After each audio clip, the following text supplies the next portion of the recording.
Greetings, and welcome to the Building Men Podcast, a ministry of Iron Sharpens Iron. You can also see the video on YouTube. Hey guys, this is Rex Tigner with Iron Sharpens Iron. I'm here with Thomas and Josh and Matt from Force Ministries, and we're looking forward to talking to these guys today about their ministry. They were part of our men's ministry certification, and we started using them in Iron Sharpens Iron conferences, and they're doing other events and things like that. So, guys, we're excited to have you. Tell us a little bit about Force Ministries. Yeah, appreciate you having us, Rex. This is a great opportunity, and really appreciate the support that you and Thomas and Brian have shown our ministry and given us. Force Ministries is something that we've started to help guys do exactly what we say, to unleash the man that God created them to be. So many times guys are just kind of muddling through life, not even quite sure who they're supposed to be, what they're supposed to do, with the intensity that they're supposed to do it at. And so our passion is really to help men see who God called them to be, created them to be, and then to give them practical steps on how to live that way, right? How to lead their families well, how to be what we're calling a force in the community, in their workplace, wherever they may be, how to influence for God's kingdom. So, Force is an acronym, stands for fierce, obedient, relentless, courageous, and excellent. All of these are qualities that we believe that God has instilled in every man. And it's just a matter of figuring out what those qualities are, how they apply to each one of us, and how we can then live them out. That's good. Phil? Just to add to that, so we anchor our ministry in 1 Corinthians 16, 13 to 14, right? So that's be on alert, stand firm in the faith, act like men, be strong, let all that you do be done in love. So, when we look at that, Paul's telling us to act like men, but so many men don't know what that means. Yep. Right. And of course, he tells us, to be on alert, to stand firm, be strong. But then also he tells us to let everything we do be done in love, right? Mm-hmm. So, he ties that right back to what we're called to as Christians, and the great commandment, great commission. And so we try to help with practical application of biblical principles to get there. And again, as you look at a well-rounded man, you look at the perfect man, Jesus, he was all those things: fierce, obedient, love, courageous. If you just play those out, get there. Yeah. That's good. Cool. So kind of how long have y'all been going, and kind of what's been going on, with y'all as you're starting out and you're kind of moving forward? Yeah. Individually, we've been doing men's ministry for many years, at least 10, right? In different capacities, whether it be through church, men's groups there. We just had a group this morning. We do a Tuesday morning group, individual discipleship and things like that, but official 501c3 kind of actual organization has been just a little under a year now. So, but because of, some of the different things that we've been involved with, Iron Sharpens Iron, and just a little bit of exposure, God's opened doors that we never even imagined. So it's kind of caught like wildfire. So it's been really a blessing and really humbling to see and experience.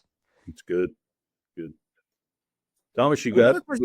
Yeah, I did. One of the questions I wanted to ask you guys is, so at the last conference we did together in Danbury, Connecticut, I had a couple of guys from my church come to the conference, and intentionally asked them to attend your seminar. And what I noticed is that all three of them came out with a level of excitement that was really palpable. And I've noticed that every guy, particularly every young guy that comes out of your seminar, comes out with the same enthusiasm. So you're tapping into something. So tell us a little bit about what you think you're tapping into, and what you think is out there that we need to be aware of, especially in the younger generation. Yeah, Thomas, thanks. Men today especially are told that there's something wrong with them just for being men. So I think what we're tapping into is just telling them that they were intended to be created like this, right? They were made this way. They're fit for a purpose, and we're trying to just help them understand what that purpose is, and how the way that they're made up allows them to live that purpose out, right? So they're not some cosmic accident. God made each one of us this way, and made us as men this way, so that we could go do so many important things. So really, I think it's maybe the first time for some of these guys they've heard this, or maybe just heard it articulated that way. So there's a freedom that comes from being, there's not only is there nothing wrong with me, but I'm actually made I was created in the image and likeness of the creator to go do some wonderful things. So I think sometimes alive in a man when you tell him it's okay to be fierce. It's okay to be the things that he is, but then also to round that out, is the other parts of manhood. Yeah. That's good. Yeah, and to add on to that, we see kind of two different sets of guys come through. You mentioned the younger guys, the older guys as well. The more seasoned guys. They say, "I wish I had heard that." Right? I wish I had heard what you guys are saying. And then the younger guys, they haven't had anyone to show them. Right? We're in this time right now where there's such a deficiency with fathers, right, and fatherhood and raising these young men. The fathers don't even know the man that they're supposed to be, never mind instilling that in their sons. So by the time they're getting into the ages of the guys that you're talking about, Thomas, early 20s and things like that, they don't know it, but then when they hear it, they're drawn to it and they want more of that. I think there's definitely awakening among both generations. I've said this back sometime for some time now, that God's doing something in the younger generation and God's doing something in the older generation. If we can just figure out a way to mesh those two together, it could be an awakening that happens among men all across the nation, all across the country. What are you kind of seeing as maybe a barrier that's holding these two like this instead of getting them like this? What do you see as maybe like a barrier? I think always when you're dealing with generations, there's some barrier because they tend to do things differently, right? Yeah. But especially now where everything's changing so fast, technology is changing things so fast. The way that you do things now, if you were to go back 50 years, it's almost, you can't even recognize, the difference in lifestyle. So, it can be hard, to bridge the gap with somebody who just is doing things in a completely different way than you're doing them. But to your point, Rex, I mean, if we can figure out how to bridge the wisdom, of the older generations with the energy, of the younger ones, it can really do some powerful things. And it is happening, it does happen in pockets, but it takes a lot of intentionality on both sides to come to the table and, Right. and look at the commonalities, not the differences, right? Right. Yeah, one of the things that I see too is I think the younger generation is a generation that wants to be involved. And so many times we as the older generation, we've been doing this for so long. And I make a statement that drives a lot of people nuts. And it says, if nothing changes, nothing changes. And, and we've got a generation, our generation is I don't know how they adjust to change. And, there's nothing wrong with change. Change is good, but you got to learn from change and you got to be change. So, what do you kind of see as you're talking to both sides of the generation? What's the biggest thing that you see that holds them from change? I think many times we're set in our ways, especially as the older group. It's like trying to turn the Titanic. Yep. It's very challenging to get someone to come out of that mindset, that lifestyle, whatever it was that has been ingrained in them. But at the same time, that younger generation they've grown up with change. Everything's changed so quickly, right? So you have those two different ends of the spectrum. I think Matt mentioned it, intentionality, the willingness to say, this may be the way I've always done it, but that doesn't mean it's always worked, or that doesn't mean it's the only way. There may be something that works a little bit better, or like you said, bridges that gap.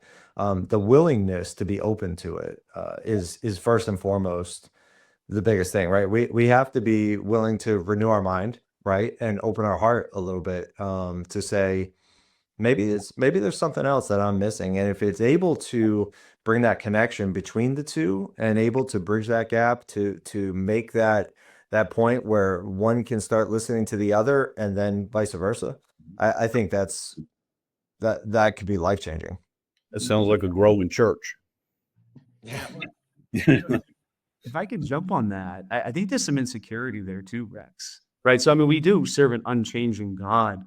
But if you haven't really ever gotten straight what's most important, in your life or, in creation and all these things, and you can't really delineate between, the stuff that's allowed to change, so to speak, and the stuff that shouldn't change, right? So you have to get into what really matters. And one of the things we found that bridges the gap, when we are talking to guys, is we start to talk about the things that are common to all men, whether it be the things they struggle with, things like fear and anger. These aren't new things, Yeah. right? But also the things we're striving for, they aren't new things either, but how we do them changes a little bit. Yeah. And that's really what we try to help guys to see. Yep. Yeah. Well, the thing I talk about all the time is that there are four constants in life: death, taxes, conflict, and change. And I think that there definitely is a need for the older generation to embrace just a reality. And we should recognize it because we've been around long enough that we've seen enough change that we should by now kind of figure out this is the way it works. So just talk to us about one thing I want to ask you guys is talk to us again. Rex and I we kind of represent the other side of the spectrum. How can we best serve the younger generation, both in this aspect of embracing change and any other thing that you can think of? What are some of the ways we can better serve the next generation? Because we need to be guys in our shoes. We need to be all the guys need to be concerned about our legacy and what we're going to leave behind. So talk to us a little bit about how we can best serve the next generation. I think, it's a great question. And I think one of the first things that can be done is the willingness to step out and reach out, right? To make that personal connection. So, so many times we think, well, they got to come and talk to me. It doesn't work like that nowadays with this younger generation. They're waiting for that opportunity because once they get it, I just noticed this on Sunday, young man standing there talking. He wasn't really saying much. When I engaged him, well, now the floodgates opened, right? And it wasn't anything more than just a simple question to start. When we do that, they feel seen, they feel heard, and they're willing to have that dialogue, right? And when we have that dialogue, now the walls come down and they start talking about things that we've lived, right? As someone who's kind of in between the two, I've got lived experience. I can still glean wisdom from you guys, but now they can see a connection because I've been in their shoes and I can connect and give just that little bit of confidence. Hey, things are going to get better. You have the ability to do this. They just want someone to speak into their life, but we have to be willing to take that step out and do it. So that's, I think, first and foremost, the biggest priority is the willingness and the ability to look around, right? To not have our blinders on and be focused on the thing that's directly in front of us, but swivel around a little bit and see who's out there who may just be willing to or need to have someone talk to them. Yeah. I tell the older men all the time, I say, go get a cup of coffee, stand somewhere, make yourself available. And when you see somebody coming down the hall, engage. One of the things that I did a survey back a couple years ago with men at the Iron Sharpens Iron conference, and I asked the younger generation, I said, what are things that you're looking for? And it's funny, 63% of them came back and said they're looking for a mentor, a guy that's older than them, somebody that can walk through life with them. And the four things that came out is, I'll just give you a couple of them, is accessibility and the ability to listen. And the one that really blew my mind is one guy wrote down, he said, stop preaching at me and talk with me. Yeah. I thought that was powerful. I just thought that was powerful. So Matt, what do you have kind of on that? Yeah, my wife and I do a lot of work with younger married couples as well, right? So we get a lot of young men, but also young married couples. And, there is an idea from the older generations that the younger folks aren't interested in relationship and personal touch. And to your point, that's not true. What we find over and over and over again is they are asking, both individually and together, for mentorship and also for friendship. One of the things that the younger folks have a little bit harder time with, just because of some of the technology and just the way that things are, is they do have a harder time making some of these friendships or mentors. And but they yearn for it. They really want it, right? So one of the things we keep telling them to do on the other side for the younger folks is, hopefully there's some people that are going to make themselves available to you, but you need to be intentional as well in getting up there and having the courage to step out and have a conversation and put yourself out there, whether it be a friend, whether it be a mentor. You're not going to make these types of relationships if you don't put yourself where these folks are and have the courage to actually put yourself in the situation. But we all know we can't do it alone. You have to have these folks in your life. Yeah, So it kind of sounds like to me is the biggest barrier is the one that both of them are afraid to talk to each other. Yeah, pretty much. If we could if we could tear that wall down and the guys both sides understand is hey, both sides want this. They both sides want this. The older guy wants to feel useful. The younger guy, he wants somebody in his life, like I think it was Josh that said, is a voice. Yeah. We've got guys today that just have lost their voice. Yeah. I think the willingness to be vulnerable, right? And guys hate that, right? Yeah, guys don't want to do that because that means they have to open up a little bit. They have to maybe let some of their guard down. But being willing to listen first and foremost, right? Like I think one of us said it.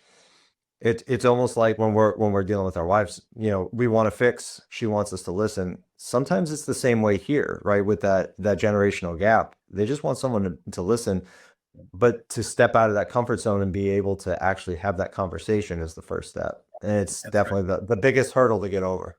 That's good. Yep. that's right. I mean, there's responsibility on both sides there. So one of the things you said, Josh, that I love is that you want to be known and want to be known, and that's a very strong desire, I think, in us as humans. But part of wanting to be known is that you need to be a little transparent. Yep.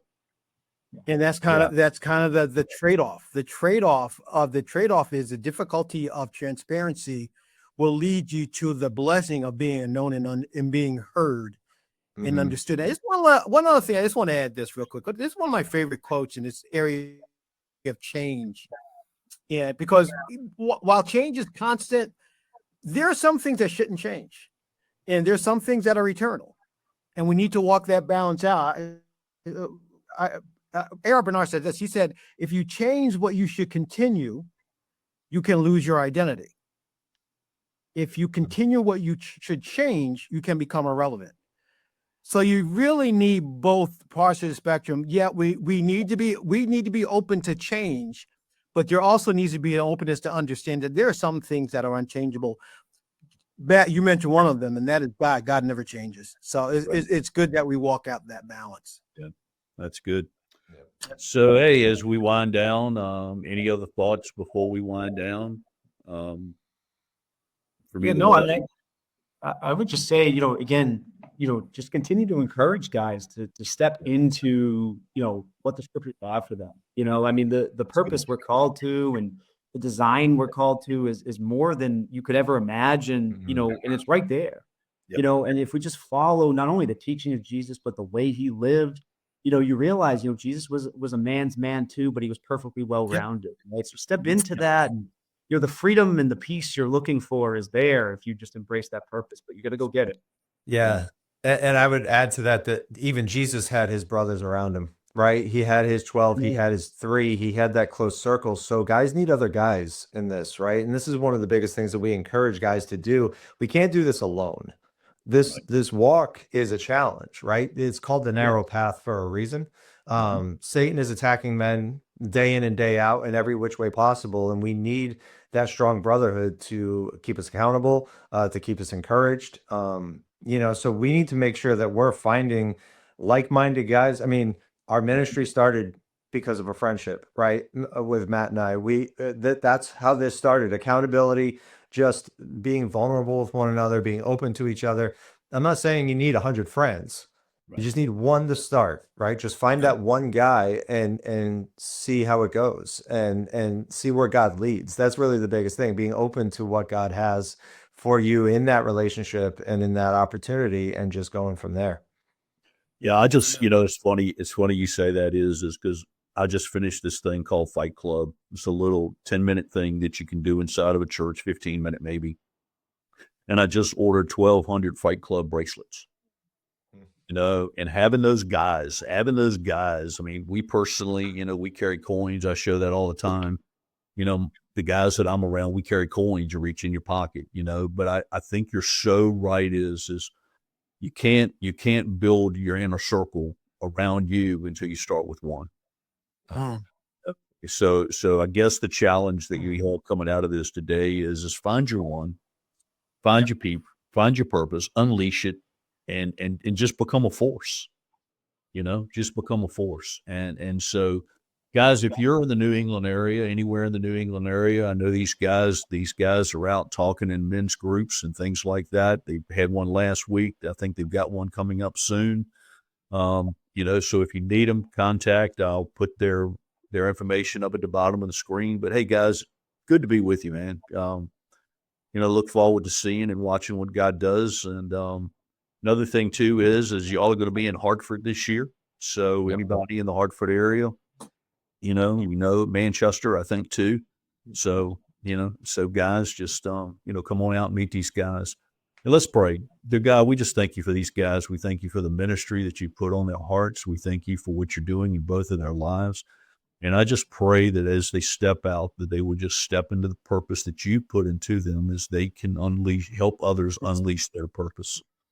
Dear God, I just thank you, and I pray blessings over them, and I just pray their hedge of protection around them, because anytime you step out in ministry, Satan is coming head hunting. So I just pray that you would just protect them, protect their families, their lives, and everything else.